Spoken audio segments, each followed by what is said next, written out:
untuk apa yang tidak diatur di dalam aturan khusus, tindak pidana khusus yang dimasukkan ke dalam KUHP ini masih menggunakan undang-undang yang diatur secara khusus di luar KUHP. Hal yang penting dalam perubahan Undang-Undang Nomor 1 Tahun 2023 tentang KUHP, perubahan ajas atau prinsip tentang daya laku, hukum pidana dan pemidanaan, serta pertanggungjawaban dalam buku 1 KUHP, ya, tidak ada kualifikasi kejahatan dan pelanggaran, perbedaan perumusan bestandel delik, unsur tertulis dalam pasal. Kemudian kejahatan dan pelanggaran. Gambaran dari perbedaan filosofi mala per se versus mala prohibita. Pembatasan ini terkadang bias apakah mala per se lebih berat dan serius daripada mala prohibita. Misalnya, apakah TPPU mala per se atau mala prohibita. Pembedaan reh delik dan wet delik. Dalam konteks ini, adanya delik-delik administratif yang masuk dalam KUHP, ya, bagian kelima, penggunaan ijazah atau gelar akademik palsu di pasal 272.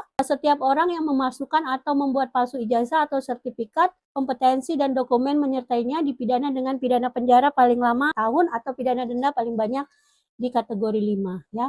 Ini sebenarnya pada kejahatan pada administratif. Hanya delik-delik administratif yang masuk dalam KUHP. Kemudian juga tindak pidana pengurus PT, tidak ada sanksi pidana dalam KUHP. Terdapat aturan pidana berkaitan dengan PT pasal 518 pengurus atau komisaris korporasi di luar ketentuan sebagaimana dimaksud dalam pasal 516 yang membantu atau mengizinkan perbuatan yang bertentangan dengan anggaran dasar yang mengakibatkan korporasi tersebut tidak dapat memenuhi kewajibannya atau harus dibubarkan, dipidana dengan pidana denda paling banyak di kategori 6.